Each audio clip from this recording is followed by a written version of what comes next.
guardians? How are you teachers? How are you school owners? How are you government leaders? I would like to take this opportunity to welcome you into this wonderful moment of learning the secret of mathematics. So you're warmly welcome into our wonderful online school that's called the Tanzania Online Ordinary Secondary School. My name is Olenjolai. I thank God who have given me a gift of teaching. I'm going to teach you the beauty and the good and the excellence of mathematics that will transform your life now onwards.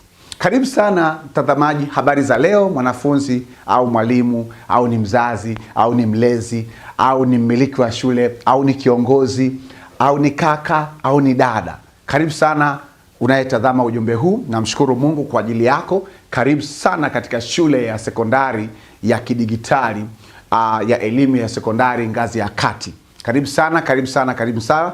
Mimi naitwa, kwa jina langu naitwa Mwalimu Olenjolai. Leo hii nitakwenda kufundisha uzuri, ubora, urahisi wa hisabati.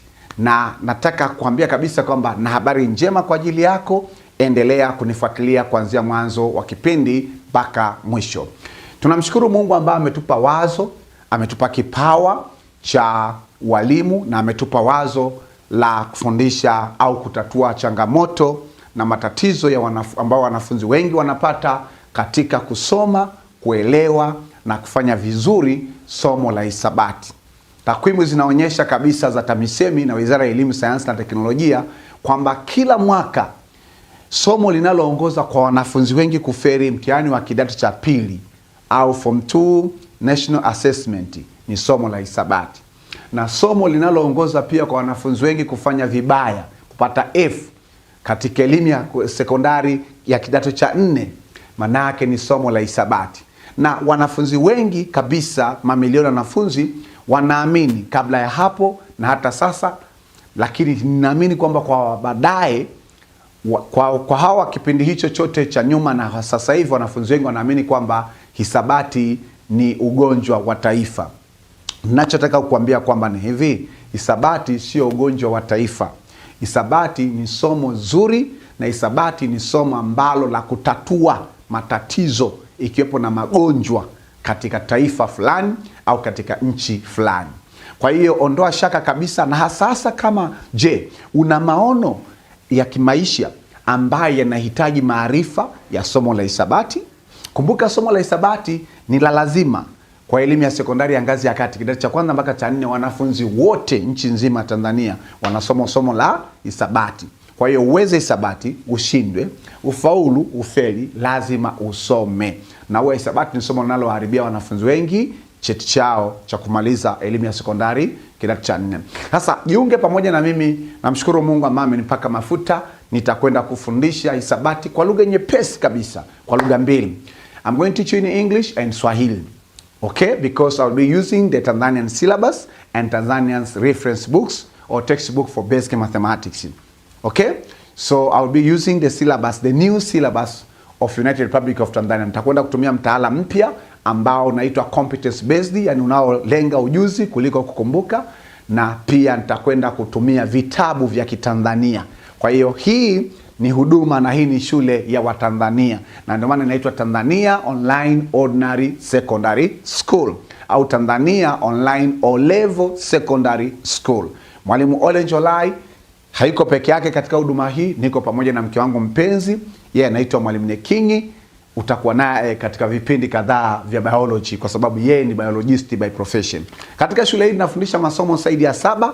Masomo yote ya sayansi nafundisha, ikiwepo na sayansi ya kompyuta, nafundisha somo la Bible knowledge pamoja na masomo mengine ya msingi. Kwa kwenye Tanzania Online Ordinary Secondary School tunafundisha masomo yafuatayo. Tunafundisha somo la hisabati kidato cha kwanza mpaka cha 4, tunafundisha somo la fizikia kidato cha kwanza mpaka cha 4, tunafundisha somo la kemia kidato cha kwanza mpaka cha 4, tunafundisha somo la biolojia kidato cha kwanza mpaka cha 4, tunafundisha somo la sayansi ya kompyuta kidato cha kwanza mpaka cha 4, tunafundisha somo la Kiingereza kwa wale preform 1 2, preform 1 na form 1, ili kuhamisha kutoka kwenye Kiswahili kwenda kwenye Kiingereza. Lakini tutakufundisha somo zuri sana la Bible knowledge, pamoja na somo la 8 ni somo la Biblia takatifu.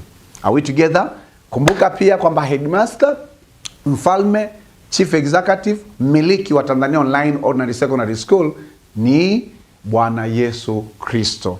Hakuna namna tunaweza tukafanya hii kazi au tukafundisha au tukamaliza kipindi pasipo kumpa yeye nafasi ya kwanza. Je, uko tayari kwa ajili ya kipindi cha siku ya leo? Leo hii nakwenda kufundisha mada inaitwa Algebra. Ni mada ambayo tumesha kufundisha kwa kiwango fulani ulipokuwa elimu ya msingi, lakini huku sekondari tunaongeza vitu, tunaongeza thamani ya kile ambacho tulichokufundisha, na lugha inabadilika kutoka Kiswahili kwenda Kiingereza. Lakini pia kama ni mwanafunzi ambao unasoma English medium, usijali. Maandishi yote yatakuwa Kiingereza. Kiingereza nitakiongea, lakini nitawianisha Kiingereza na Kiswahili. Uwe mwanafunzi wa English medium ambao umetoka primary English medium au umetoka Swahili shule ya msingi ya Kiswahili ambayo mnatumia lugha ya Kiswahili, basi kaa hapo hapo. Mwalimu Olenjolai ameandaliwa na Mungu ili kukuhudumia wewe mwanafunzi ambaye umetoka kwenye elimu ya msingi ya English medium na ambaye wewe mwanafunzi ambaye umetoka kwenye elimu ya msingi ya Swahili medium. Wote kaeni darasani, uwe slow learner, fast learner, intermediate learner. Tuko hapa kwa ajili ya kuweza kukuhudumia na Mungu atafanya kitu kikubwa kwenye maisha yako. Amua tu leo hii kuwa mwanafunzi rasmi na wa kudumu wa shule ya Tanzania Online Ordinary Secondary School. Uko tayari kwa ajili ya kipindi cha siku ya leo ambacho ni kipindi cha 7, lakini kipindi cha namba 6 kwenye upande wa namba. Uko tayari? Basi kama uko tayari, chukua daftari lako, chukua kalamu yako, chukua penseli yako, chukua kitabu chako. Lakini pia andaa ubongo wako na andaa akili yako ipokee habari njema inayohusiana na hisabati ya kidato cha kwanza. Kabla tujaenda kuanza moja kwa moja kama unavyoona hapo kwenye ubao, basi twende tujikabidhi mbele za Mungu aliye hai, mwezeshaji na mfundishaji, kwa sababu yeye ndo headmaster wa shule hii na yeye ndo mfalme na yeye ndo kiongozi. Tuombe. Mungu wetu na Baba yetu, tunakuja mbele zako, tunasema asante kwa nafasi hii ambayo umetupa ya kutualika ili tufundishe hisabati. Mungu, tuko tayari kama watoto wako wa Kitanzania tujifunze chini ya uwepo wako somo la hisabati na maarifa ambayo leo umeiandaa siku ya leo. Roho Mtakatifu na usaidia kufunua akili za watoto hawa wanaangalia ujumbe huu, ili wapate kuelewa kile nitakachokwenda kuwafundisha, kipate kuwasaidia katika masomo yao ya sasa na mitihani ambayo iko mbele yao, na hata pia maisha yao baada ya kumaliza elimu yao. Baba, tunakuja mbele zako nikiomba nguvu zako zipate kwenda kujifunua, ili tupate kwenda kuona mkono wako mwenye nguvu, katika jina la Yesu Kristo Nazareth, amen. Basi nashukuru sana kwa kuomba. Hiyo ni hali ya kumpa Mungu heshima, na naomba sasa twende moja kwa moja tukaanze kipindi chetu. Haya, chukua daftari lako, chukua kitabu chako, na kitabu cha rejea kinaitwa Mathematics for Secondary School Students Book Form 1. Hiki ndio kitabu cha rejea, unatakiwa kuwa nacho soft copy au hard copy. Lakini pia ingia katika shule zetu, ingia kwenye tovuti yetu, ingia pia kwenye magrupu yetu ya WhatsApp, utakutana na soft copy. Ili ukitaka hard copy pia tutumie ujumbe mfupi kwenye namba 0759745331. Tunapofundisha hisabati O-level kidato cha kwanza mpaka cha 4, hatukuachi. Ukienda tena kusoma hisabati kidato cha 5 cha 6, tunakufundisha. Ukienda diploma kusoma hisabati, tunakufundisha. Ukienda degree yako ya miaka 4 ya uhandisi au kitivo chochote kinachokuwa kinahitaji hisabati, tunakufundisha. Kwa hiyo sisi ni walimu ambao tunakufundisha kuanzia sasa mpaka utakapokuwa umemaliza elimu yako katika eneo la sayansi au katika eneo la hisabati. Kwa hiyo unaona, hii ni hisabati ya chuo kikuu ya degree ya kwanza ambayo inaitwa gamma function, gamma beta function. Kwa hiyo unaona kwamba kaka zako na dada zako na wafundisha. Kwa hiyo wewe naye pia utakuta hiki chakula ili uweze kusaidika. We have so many schools, we have 4 schools, 1 college and 1 institution. Please, while I'm preparing the blackboard, also yourself prepare your notebook, your exercise book, and invite or share the link of this video so that to your friends or to your classmate.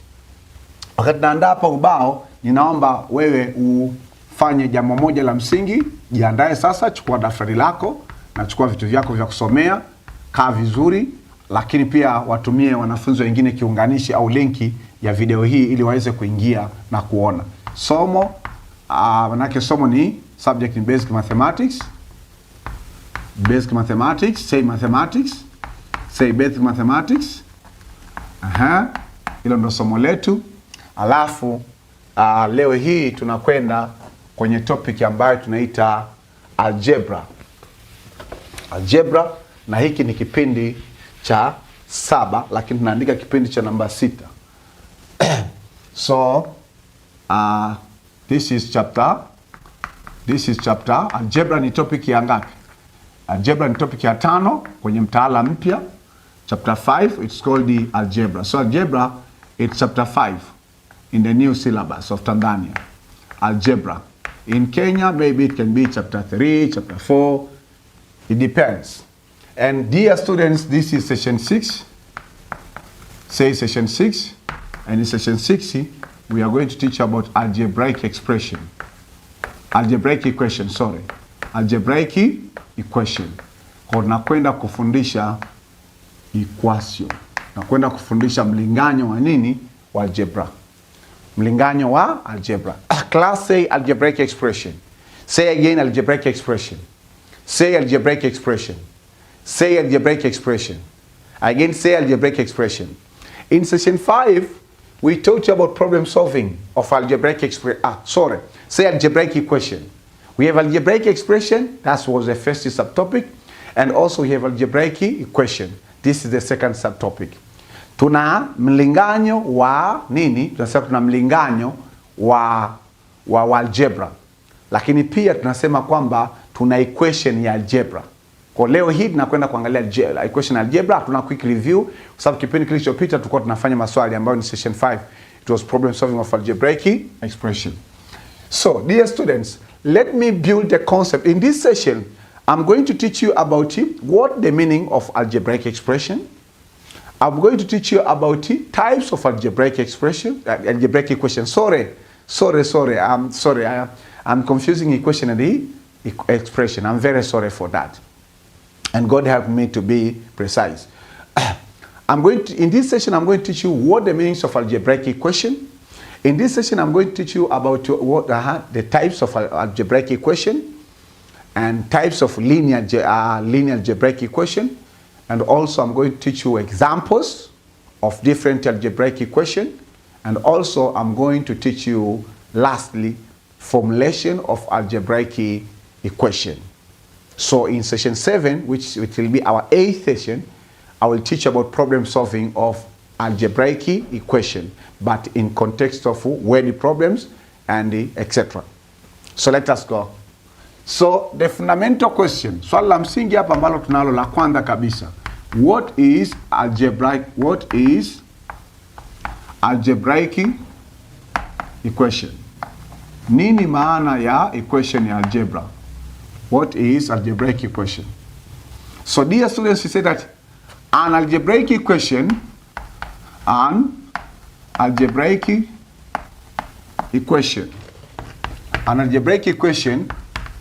we say that is the mathematical, again, is the mathematical statement. Is the mathematical statement. So an algebraic equation is a mathematical statement that connecting is a mathematical statement which connecting to algebraic expression by equal sign.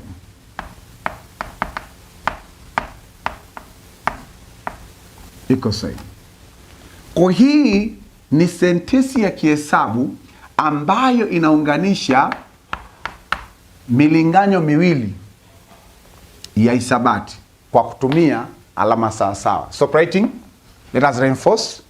Reading several times or reading repeatedly, you are writing this information into your subconscious mind. So stop writing. Let us read. What is algebraic equation? What is the algebraic equation? Mostly mathematics teachers, most teachers and even students, they don't want to understand the meaning of the phenomena, of the terminology. But here, in Tanzania Online Ordinary Secondary School, we are going to teach you the meaning of the terminology first before we go deeper. Kwa hiyo nini maana ya algebra, mlinganyo au equation ya kialgebra? Algebraic equation is the mathematical statement. Say mathematical statement. Again, say mathematical statement. This is the mathematical statement which connecting two algebraic, it's connecting what? Two algebraic expression by equal sign. Say equal sign. Nini maana ya equation ya algebra? Equation ya algebra tunaitengeneza kutoka kwenye mlinganyo wa nini? Wa algebra. Maana yake tunasema kwamba maana yake ni sentensi ya kihisabati ambayo inafanyaje? Inayotumika kuunganisha nini? Kuunganisha expression ngapi? Mbili. Sawa? Kwa kutumia alama ya nini? Ya sawasawa. Hiyo ndo nini? Algebraic expression. Sawa? Hii tafsiri mathematical definitions of algebraic expression. Kwa sababu mathematical, hii ni kimaelezo. Mathematical equation. Mathematical equation. No, mathematical definition. Mathematical definition of algebraic equation. Mathematical equation of algebraic equation. Mathematical definition of algebraic equation. So what do we say that? We have this one. Here we are going to have expression 1. General form. Expression 1. Mlinganyo wa kwanza. And on this side we'll be having equal sign between expression 1 and expression 2. And here we are going to have algebraic expression 2. Algebraic expression what? 2. Hii ndo mathematical definition ya nini? Ya nini? Ya algebraic equation. Sawa? Kwa hiyo huku unakuwa na mlinganyo mmoja, unakuwa na alama sawa sawa, na huku unakuwa na mlinganyo wa pili. Ngoja nikupe mfano wa kimahesabu. Examples. The first example is this one. We can have 3x minus 4 is equal to 4 plus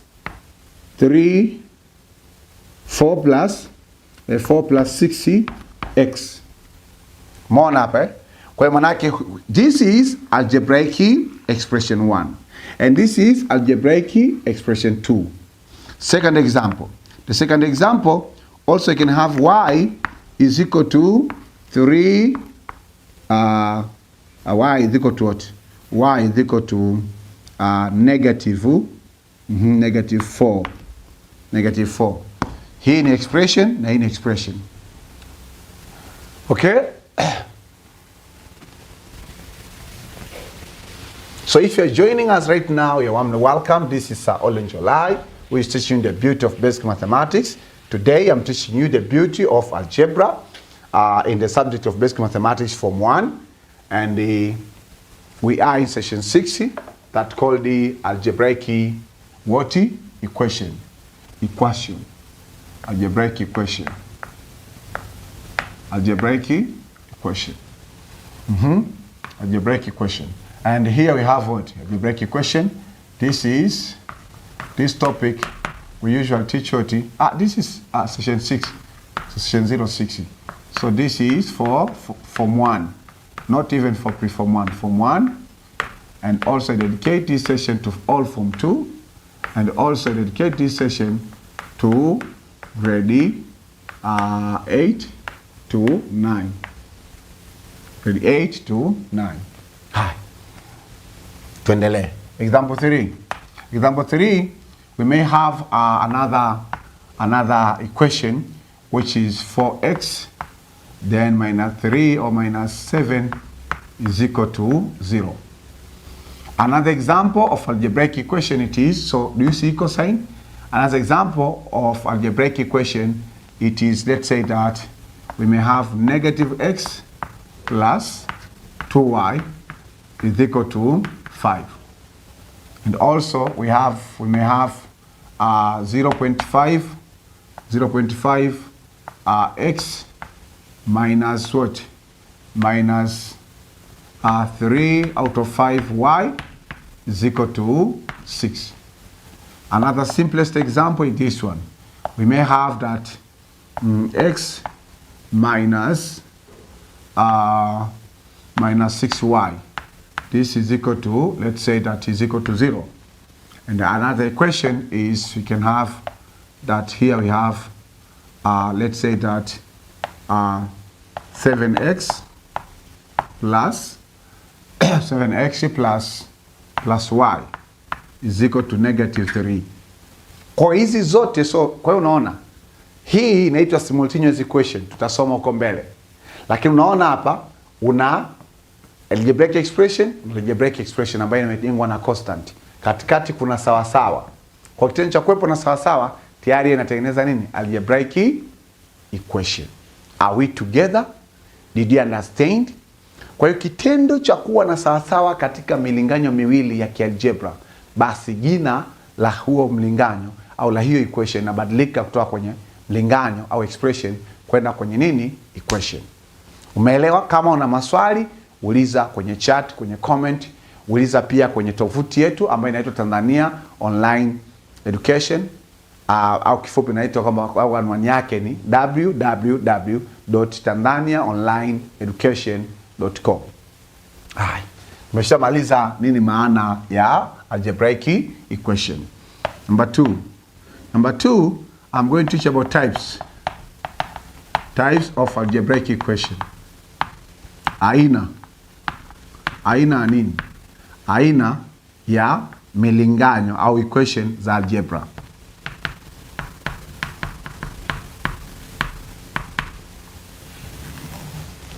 So, types of algebraic equation. So in algebra there are so many types of algebraic equation. Kwenye algebra kuna aina mbalimbali ya equations za algebra. Unaweza kanitajia, jaribu kutaja moja wapo na ifahamu. Please try to mention one type of algebraic expression that you know. Try it. You can. Try. Thank you. Okay, so we say that the following are the common simplest algebraic equation. Kwa hiyo ziko aina nyingi, nitakwenda tu kutajia 3 ambazo za msingi unatakiwa kufahamu kama mwanafunzi wa kidato cha kwanza au cha pili. The first type of algebraic equation is called linear equation. Say linear equation. Sema linear equation. Say linear equation. Again, say linear equation. Number 2, it's called the quadratic equation. Say it again, quadratic equation. Say it again, quadratic equation. Say it loudly, quadratic equation. The aina ya pili. The third type is called the cubic equation. Cubic equation. You may have also the word cubic algebraic equation, or linear algebraic equation, or quadratic algebraic equation. Unaweza ukaeka neno algebraic hapa. Ukaita linear algebraic equation, ukaita quadratic algebraic equation, ukaita cubic cubic nini? Algebraic equation. Au ukaita tu equation. Are we together? Is that clear? Hizo ndo aina 3.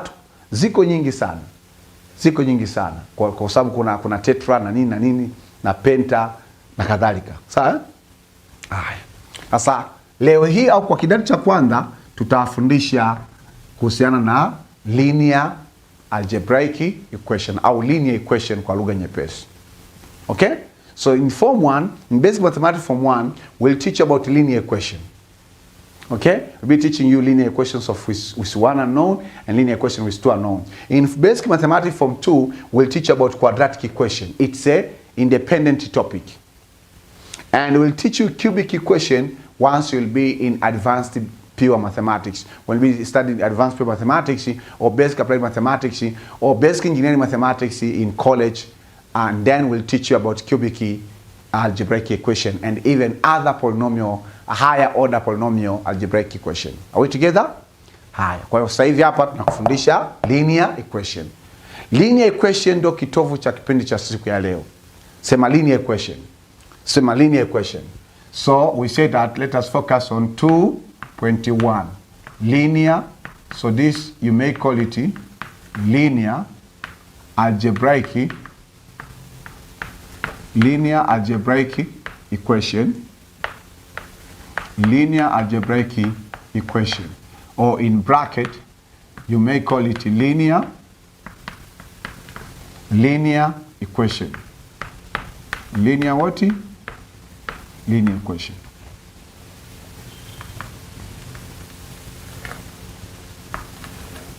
Okay? Sasa kabla kuiangalia linear algebraic equation, sababu hapa tutafanya vipindi kadhaa, we are going to make a number of sessions in this section or subtopic of linear algebraic equation or linear equation, but let us understand the concept first. Koja tujifunze kwanza nini maana linear equation. So here, dear students, we have question number 2. What is linear equation? Please write these notes. What is linear equation? Nini maana? I'm building the foundations of algebraic equation. Later on, I'll be teaching you quickly as mathematician. Sasa hivi naenda taratibu ili kukusaidia kujenga dhana, ujue kwenye akili yako linear equation maana yake nini. Baadaye kadri ambavyo utakavyoendelea kwenye vipindi vinavyofuata, nitakuwa nafundisha haraka kama mwanahesabu, lakini nikiwa na garantia kwamba lazima uelewe hata kama utaki kuelewa. What is linear equation? Nini maana linear equation? In mathematics, linear equation is defined as is algebraic equation in which each variable has an exponent of 1.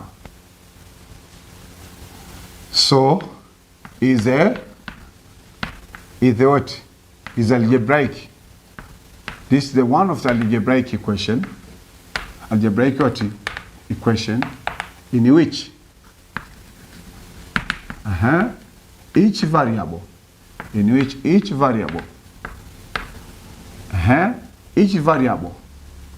has or contains what? So each variable, so is algebraic equation in which each variable has what? Has exponent. Has exponent of 1. Has exponent of what? Of 1. So the key concept here is having exponent of 1. In which each variable, kila herufi ambayo iko kwenye algebraic variable ina exponent ya 1. Nini maana linear equation? Acha kuandika.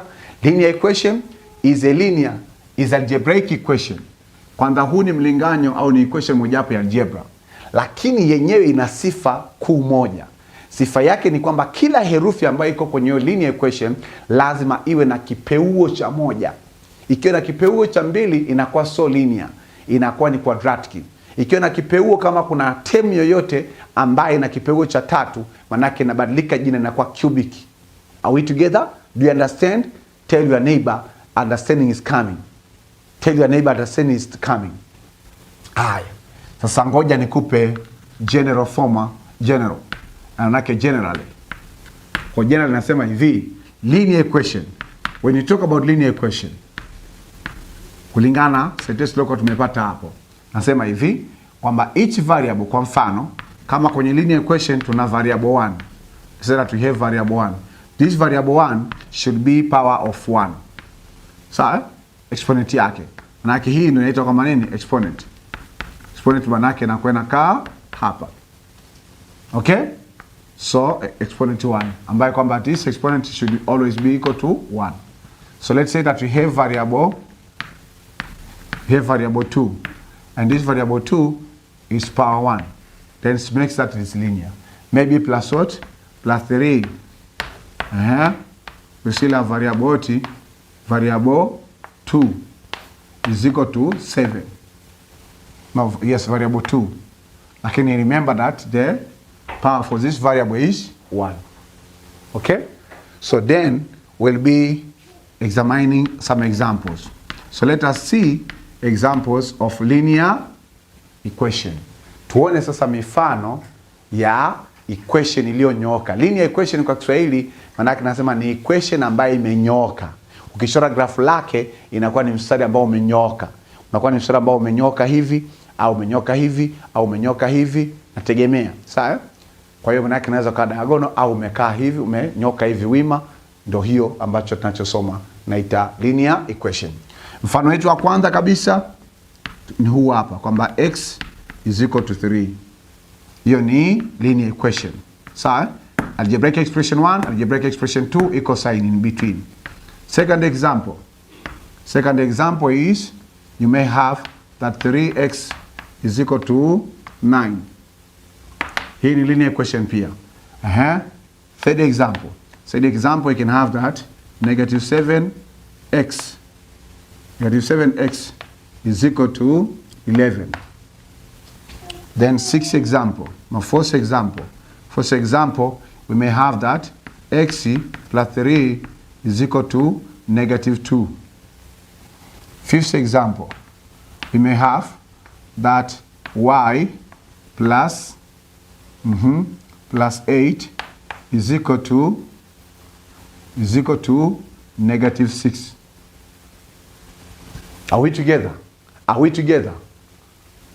Okay.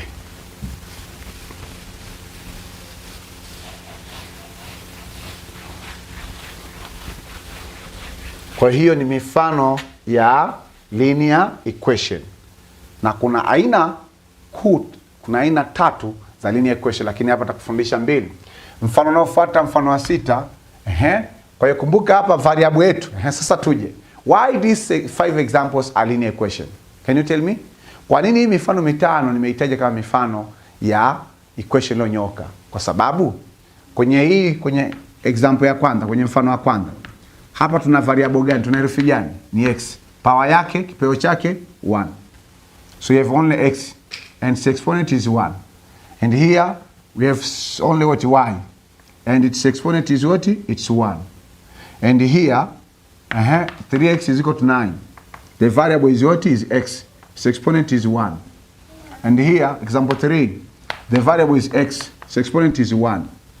Then, example 5, the variable is y. Its exponent is 1. So so all of these 5 examples obey the condition for linearity, or for the condition for being linear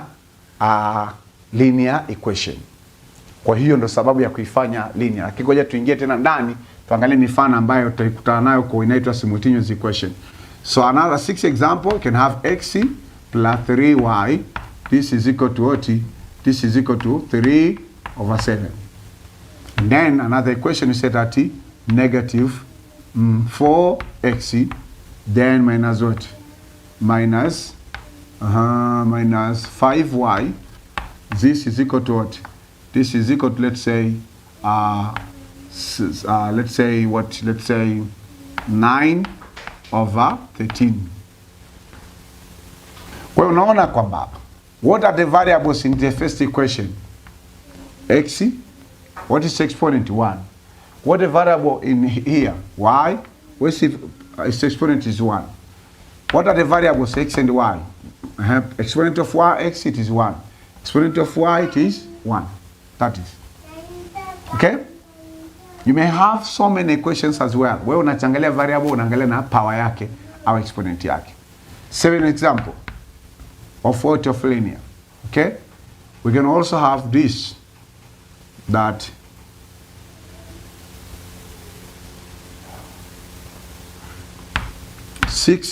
x negative minus y is equal to 7. Then say that negative x plus 7y. This is equal to what? Is equal to 8. So the variables x and y. Herufi ni x na y. Power ya x moja. Power ya y moja. Power ya x moja. Power ya y moja. Equation ambayo sio linear ni kama hii hapa. 3x square plus, let's say 4 is equal to 3. Hii sio linear kwa sababu power ya variable ni ngapi? Ni 2. Kwa hii ni quadratic ambayo hapa tuisoma. Are we together? Did you understand? That the concept of 40 algebraic equation. Is that clear? Did you understand? Please let me know in the comment. This is introduction concept of algebraic equation. Huu ni utangulizi na ni msingi muhimu sana wa equations za nini? Za algebra. Haya. Baada hapo tuingie kidogo ndani ya linear equation. Types of linear equation. Aina za equation ya linear.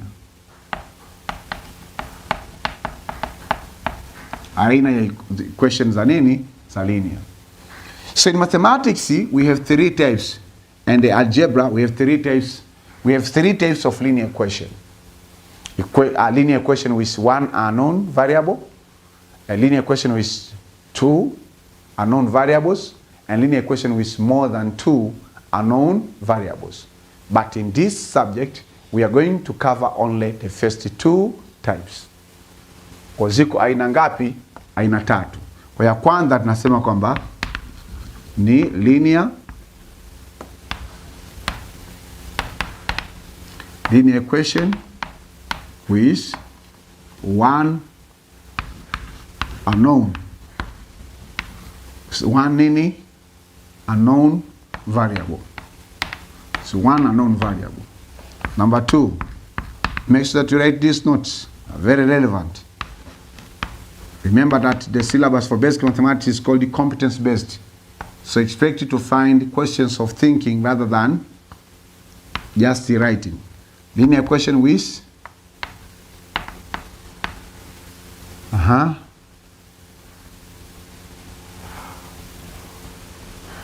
with two what? Unknown variables.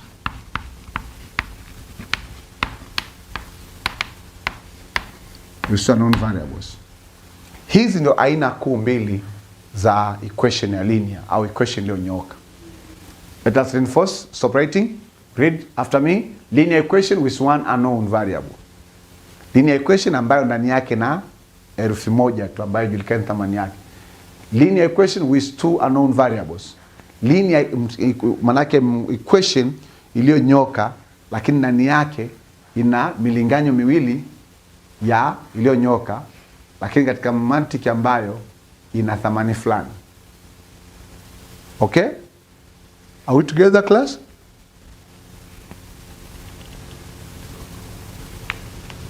So we are going to discuss these 2 types.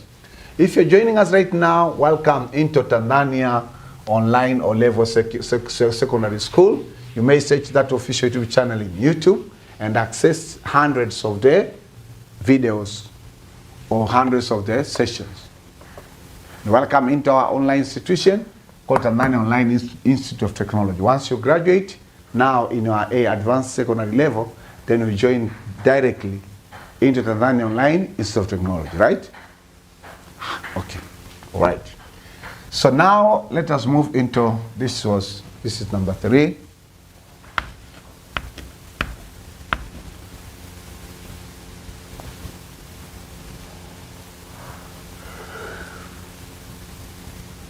So, 3.1.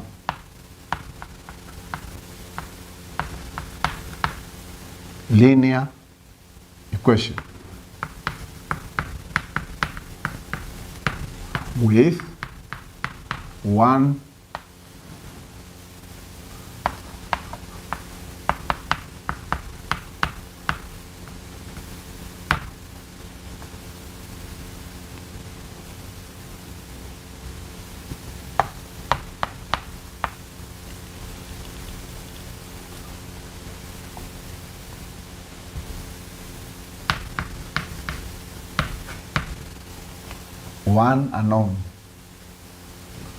unknown variable.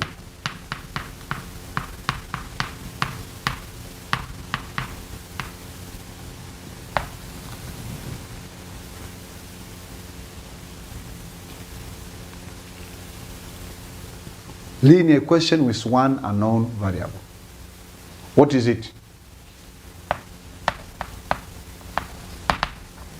So linear equation with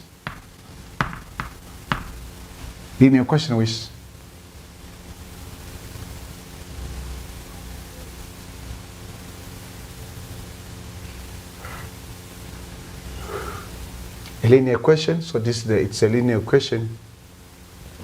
It is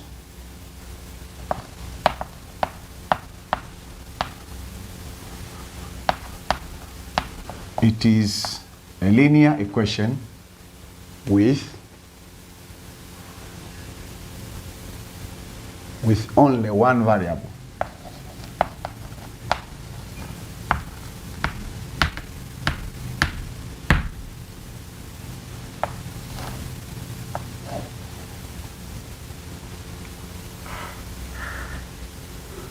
It is linear equation with only one unknown variable.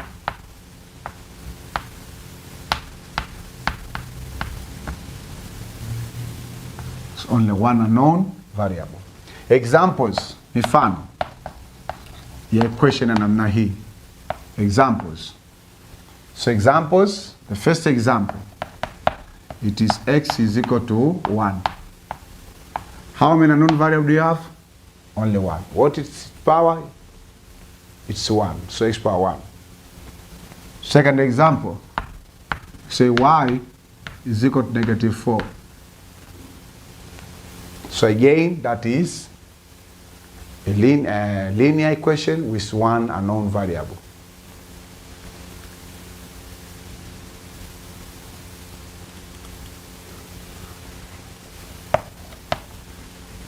Third example,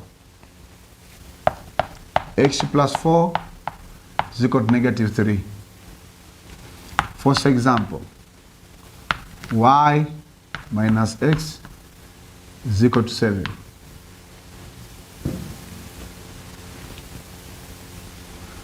Then fifth example,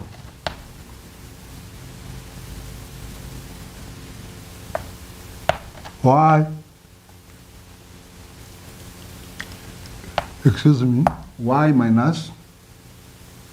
minus 5. This is equal to 0.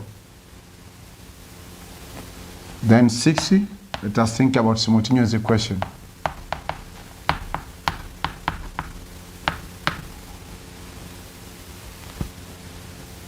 Okay? Then we say that 3y minus 30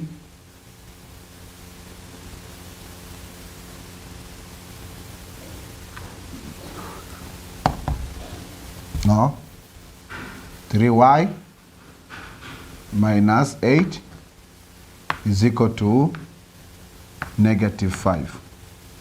So this is simultaneous equation, but it's a linear equation with one unknown. Why it's one unknown? Oh, sorry, with one unknown. Sorry. 6. Yes, x plus 6 is equal to 16. 3y minus, so this is, okay. So you don't have simultaneous equation here. Hapa tuna equation tu ambayo imenyoka, unaweza ka make x is the subject or y is the subject. Are we together? Wow. Number 7.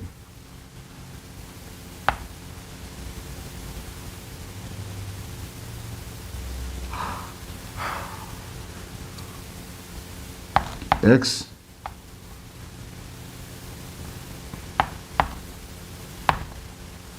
plus 3 is equal to -12.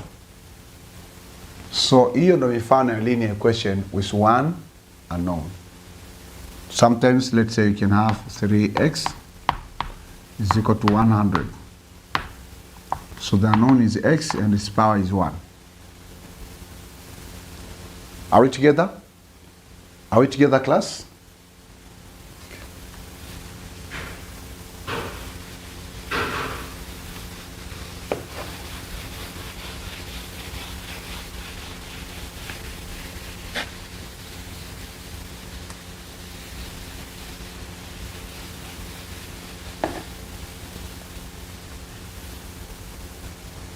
If you're joining us right now, you're warmly welcome into this platform where that we enjoy the beauty of basic mathematics.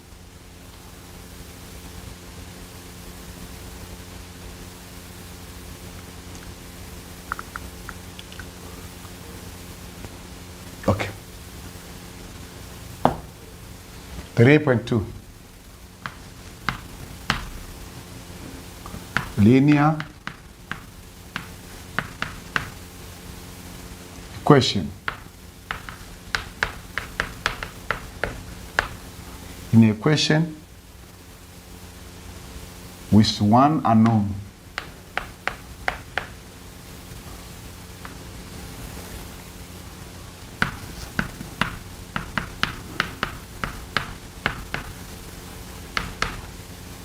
is one unknown variable.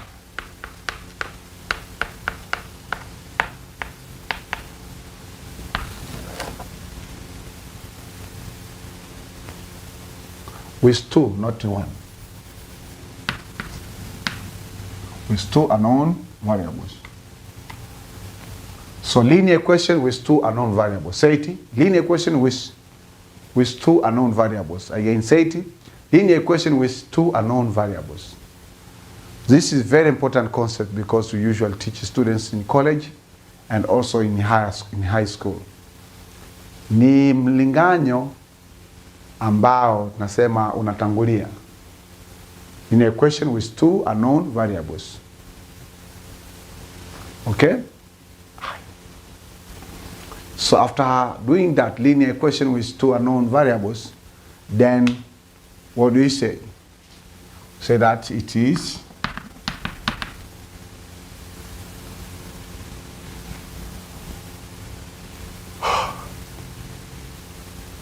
so say that it is an algebraic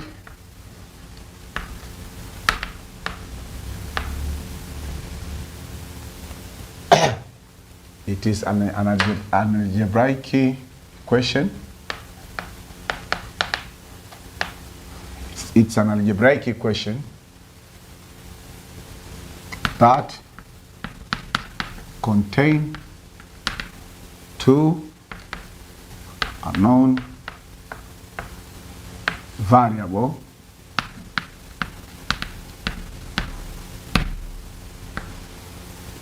so it is an algebraic equation that contains two unknown variables.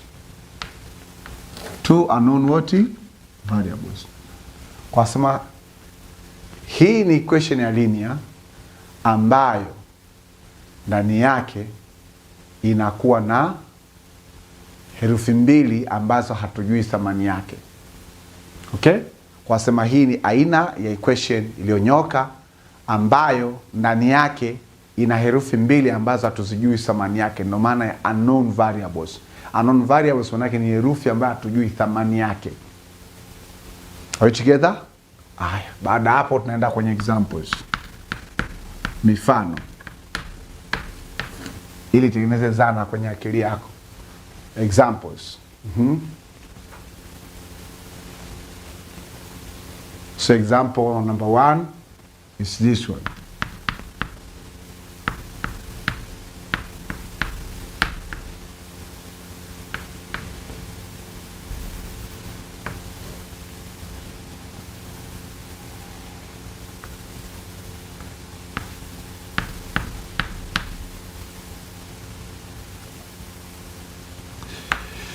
Negative 2x plus y is equal to negative 5.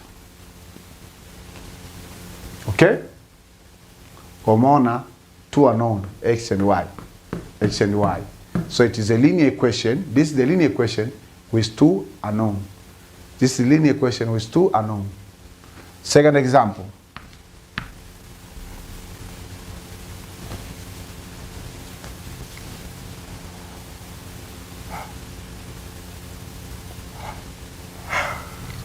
Okay, so you have negative x minus y is equal to 10. Then negative what? Negative 9 plus y is equal to 3x. Kwa hapa herufi ngapi hatujui thamani yake? 2, x na y. Hapa x na y. Third example, we can have that x plus y is equal to 21. Then 2x minus y. 2x minus y is equal to negative 1. Hii ni mifano ambayo mifano inatufundisha vizuri kuhusiana na nini? Kuhusiana na equation ambazo zilizonyoka ambazo ndani yake zina herufi mbili ambazo hazijulikani thamani yake. Naomba nikupe dakika moja ya kuandika huo ujumbe na kuandika hizo notes za kihesabu kwenye daftari lako haraka sana.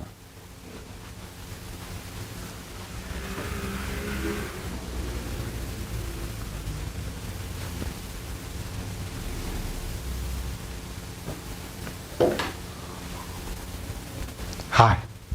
Asante. Tuendelee. Let us continue. Dear students, now let me teach you the last concept that we have to cover in this session before we end the session. Twende sasa kwenye kipengele muhimu sana ambacho chenyewe ni cha mwishoni. Kwa hii namba 4. Kwa sema formulation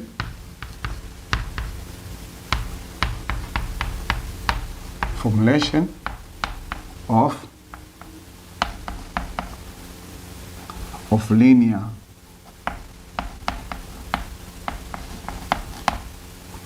formulation of linear equation. So we have a fundamental question. How do we formulate a linear equation?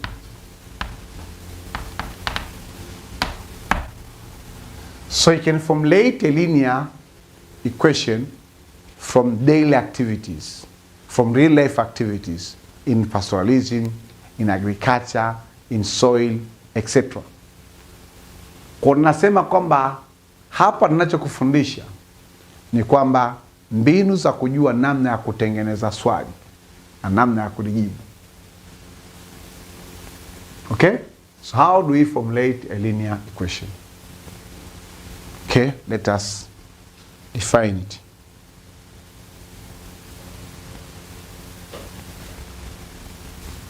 Tunasema hivi.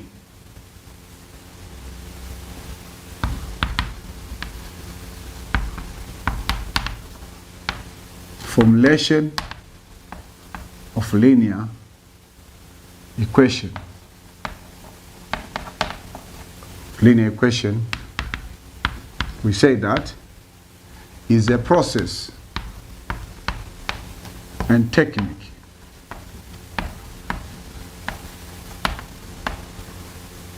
is a process and technique. The process and the technique of formulating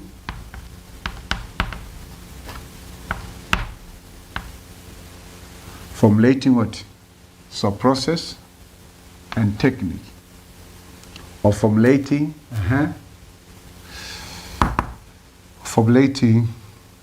an equation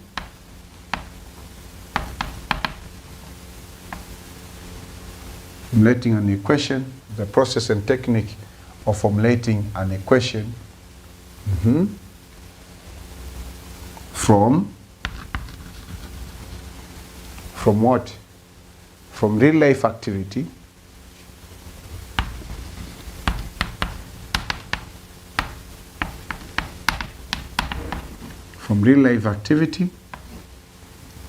or problem or wordy real life problem.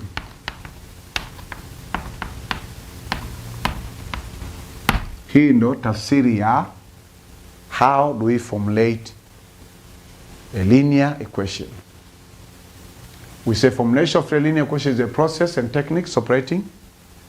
Hii ni hatua na ni mbinu inayotumika kutengenezea equation mbalimbali kutokana na maisha halisi pamoja na mafumbo. Kwa hiyo tunasema kwamba linear equation tunaipata wapi? Hatuipati kwenye hesabu, tunaipata kwenye nini? Tunaipata kwenye changamoto mbalimbali ambazo tunazo duniani. Ndio maana yake ya linear. Sawa? Umeelewa?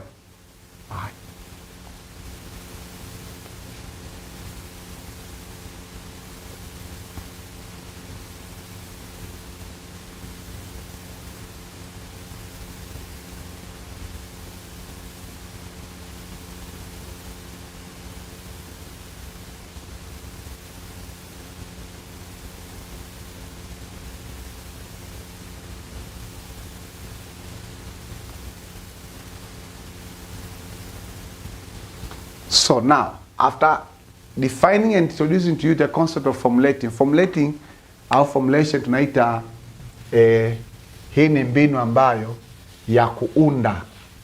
ya kuunda mbinu ambayo inatusaidia kuunda.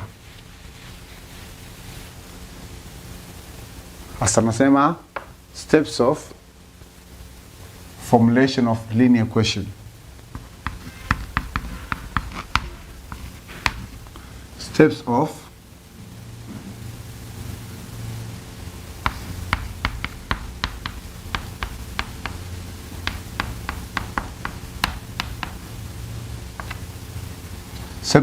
formulation of linear equation.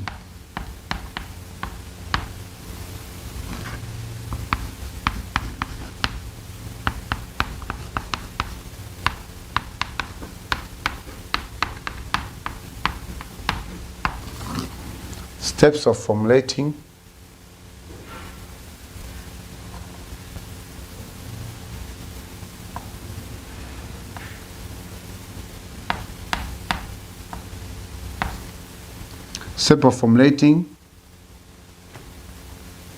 a linear equation. Number one, the steps that you have to follow in formulating a linear equation may be categorized in the following sequence.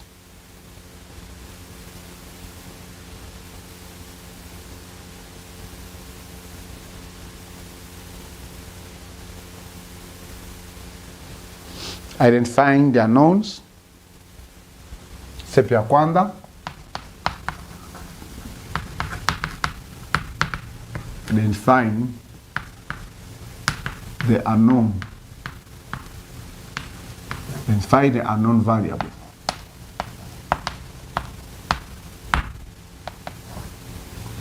Identifying the unknown variable.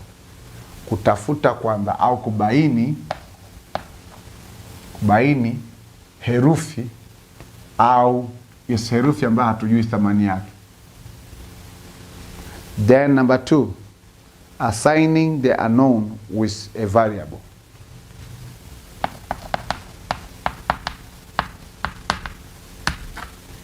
Assigning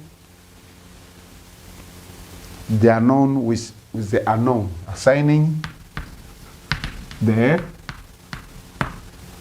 unknown.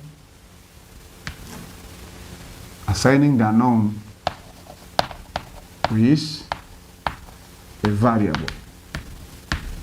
Nini maana? Hatua ya kwanza tunasema kwamba baini herufi ambayo hatujui thamani yake. Na hatua ya pili tunasema hizo herufi ambazo zipo kwenye hiyo word problem au real life activity unatakiwa kuipa nini? Kuipa nini? Na hiyo tunasema kwamba hiyo namba ambayo julikani natakiwa tuipe variable. Sawa? Number 3, identify the given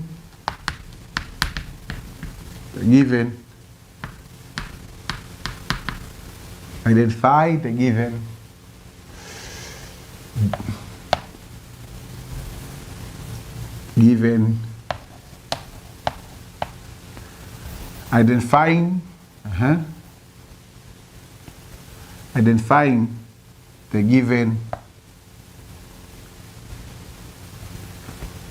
identifying the given what? Identifying the given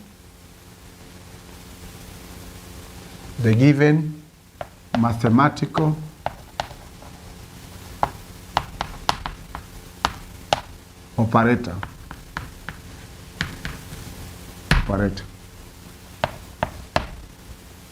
So identify the given mathematical operator. Umepewa jumlisha, kutoa, kugawanya, kuzidisha, asilimia.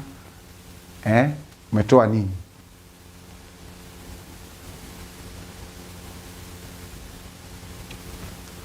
Structure ni nasema finally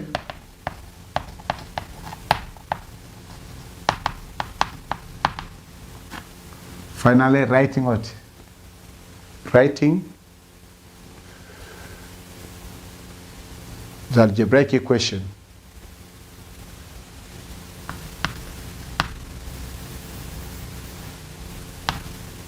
So finally write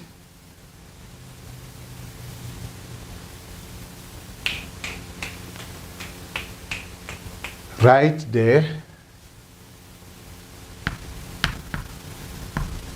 algebraic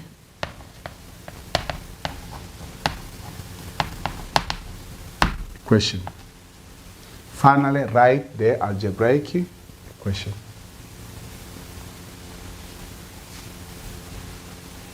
Kwa hiyo natakia kuiandika sasa hiyo algebraic equation ya mwisho katika hilo tatizo.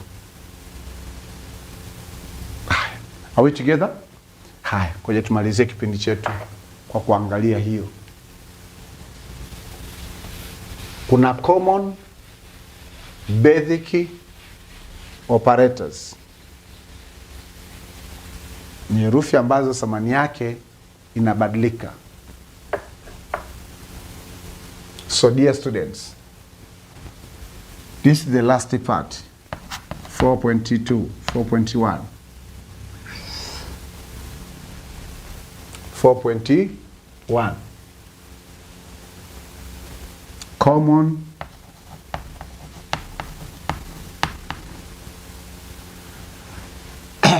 common what? Common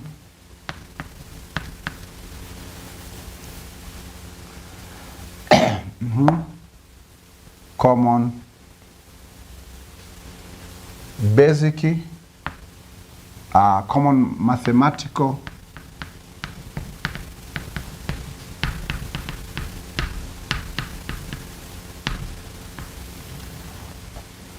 common mathematical nini? Mathematical operators.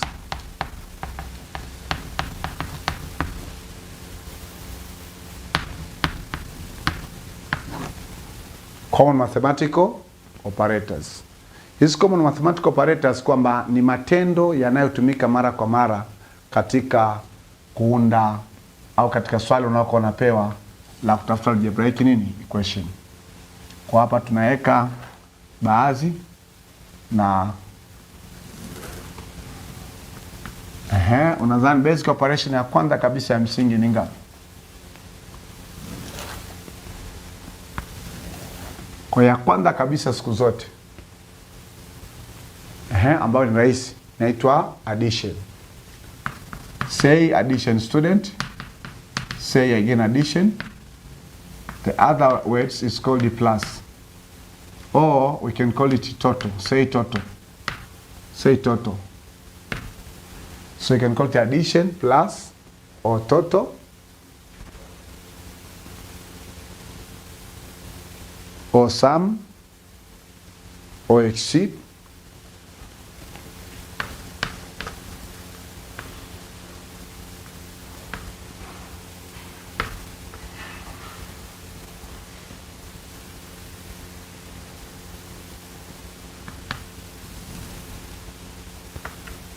sum, addition, plus, total, increased by.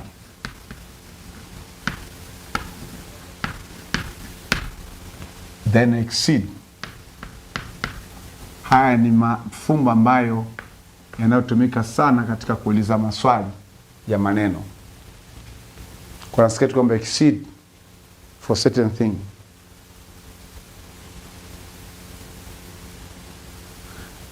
Alafu kuna more than.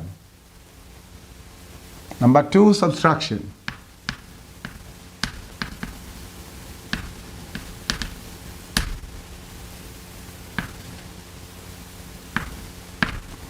Say subtraction. Subtraction. Say subtraction. In other words, this subtraction, we call it minus or reduced by. Reduced by.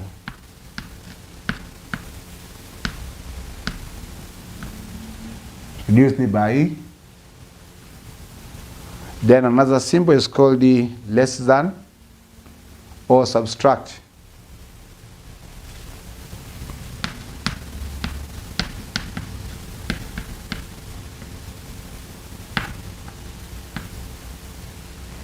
Subtract, kutoa. Say subtract. Another one which is common is difference. Difference. Difference. This, it's a symbol, is this one. Kumbuka hapa tunasema basically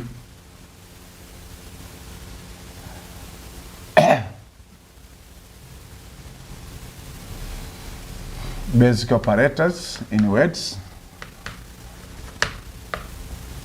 and they are that, not in physical health. Then the next operator is multiply.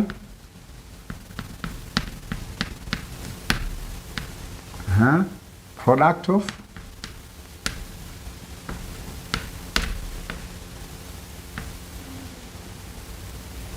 Multiply or product or times or multiply by.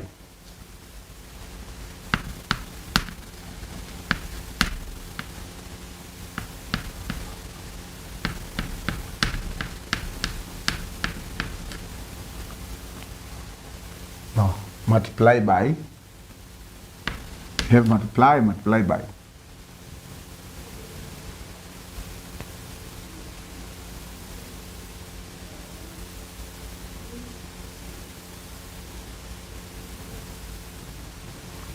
So this is multiplication.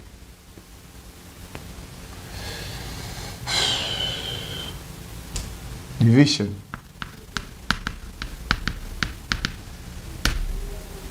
Division ni kugawanya.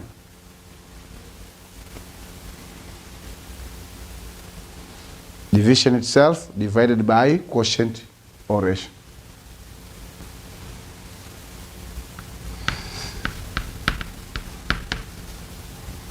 Divide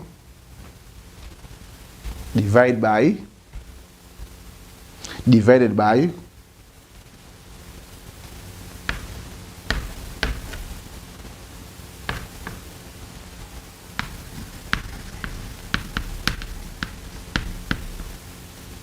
quotient. Say quotient. Quotient. And then another one is called the ratio. So this basic operation is division, or we call it a slash. Are we together? Do you understand? Do you understand? Do you understand? Say, I understand. I understand.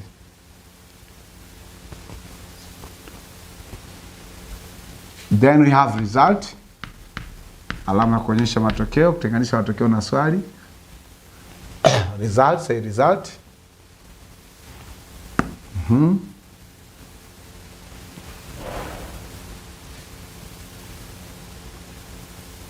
Equals is equal to equals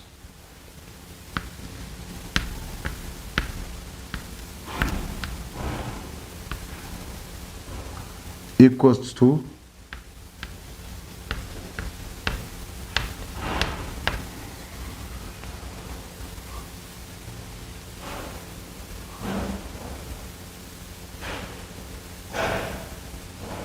the same as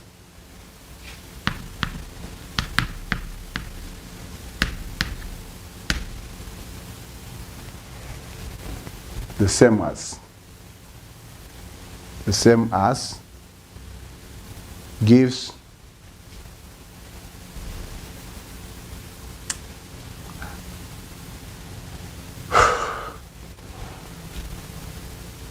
the same as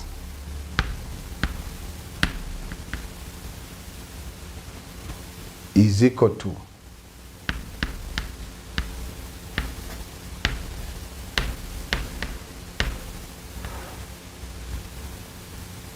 so this one, the mathematical sign is this. So dear students, when we'll be formulating different algebraic equation, we have to remember about these descriptions about any of the basic mathematical operator that will be used, and also its symbol and its word form. Remember that this is word form, basic mathematics symbols, operators, and this is symbol form. So, okay, I would like to say that first of all, thank you God who have given me this gift of teaching and also given me a chance to bring to you good news. I'm a little bit sorry for all the challenges that happened. Na nipende kuchukua nafasi pia kukushukuru wewe ambao umekuwa pamoja na sisi tangu mwanzo safari na hata sasa, na uko pamoja na sisi hata tutakapokuwa tumemaliza kazi yako. Mungu na wakabidhi watoto wako mikononi mwako, upate kwenda kuwalinda, kuwaongoza na kuwapa akili ili wapate kutafakari neno lako sasa na makusudi yako.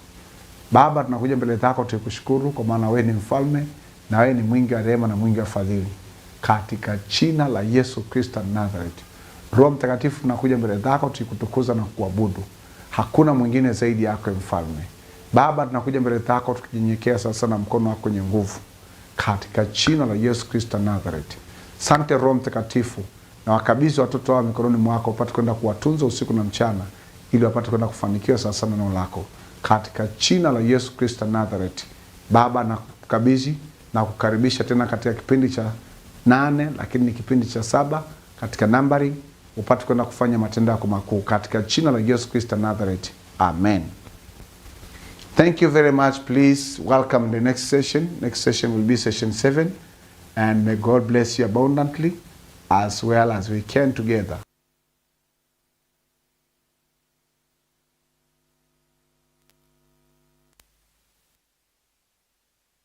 Asante sana kwa kujiunga na sisi. Karibu katika vipindi vingine vinavyofuata. Tuko mubashara kila siku kuanzia saa 1 kamili mpaka saa 2:30. Kwa karibu sana. Karibu sana mwanafunzi.